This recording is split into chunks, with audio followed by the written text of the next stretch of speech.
Hello, gentlemen. Welcome to another episode. Today, I want to deconstruct one of the biggest illusions of modern relationships: the idea that female presence is a moralizing factor in a man's life. Let's reflect on this together. There's a deeply rooted cultural view that the single man is a failure. If he doesn't have a partner, something is wrong with him. He's immature, selfish, unreliable. This narrative is still upheld by society and, worse, accepted by many men who don't realize how harmful it is. Since the days of the first forums and meme blogs, male loneliness has been romanticized as something pathetic. Remember Forever Alone? That was already a harbinger of the deprecating view of the man who is alone. Today, in times of social media, this pressure has only increased. Many men have come to see relationships as a certificate of personal worth, and so we see the repetition of the idea. If even so-and-so has a girlfriend, why don't you? This becomes a meme, a topic for coaches, and fuel for anxiety. The problem is that this logic feeds an even bigger lie, that women choose partners based on morality, kindness, goodness. This is a farce. If it were true, we wouldn't see criminals, abusers, and problematic figures being idolized and courted. In practice, the female selection criterion rarely involves virtue. Attraction isn't rational. Drug dealers, delinquents, and even murderers receive attention, affection, and even marriage proposals. This shows that female desire isn't linked to goodness, but to other factors: power, emotion, danger. Men who believe they are chosen for being good people are living a dangerous illusion. And this illusion has consequences. It generates frustration, low self-esteem, disillusionment with love. And worse, many of these men continue to reinforce the very culture that harms them. Women, unlike men, have group consciousness. They understand that the term women represents each one of them. Men, however, think that when men are spoken of, the problem is with others. This causes many to continue feeding their own oppression. This absence of collective male consciousness makes men easy prey. They become defenders of values that don't benefit them.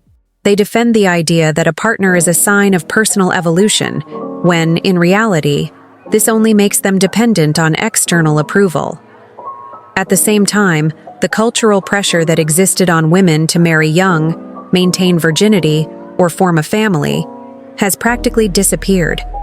The pejorative labels have been abandoned, but for men they remain firm: single, immature, don't want to marry, selfish, doesn't share income, stingy. This imbalance of demands is part of a broader system that revolves around female interests. It's called gynocentrism, a socio-cultural structure where everything is oriented to serve women, and men merely support this arrangement with their work and sacrifice.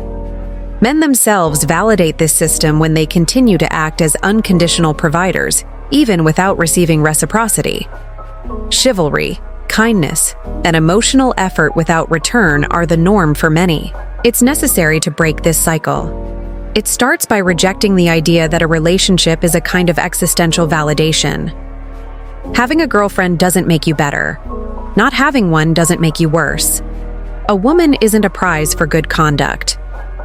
When a man begins to see himself as solely responsible for his own worth, he stops depending on female approval. He stops competing for attention and starts acting in his own interest. This change in mindset doesn't require collective movements, marches, or revolutions. It happens silently, individually. Every man who decides not to live under this logic contributes to weakening the system that exploits him.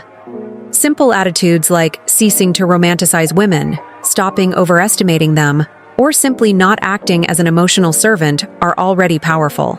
And it's not about hating the opposite sex.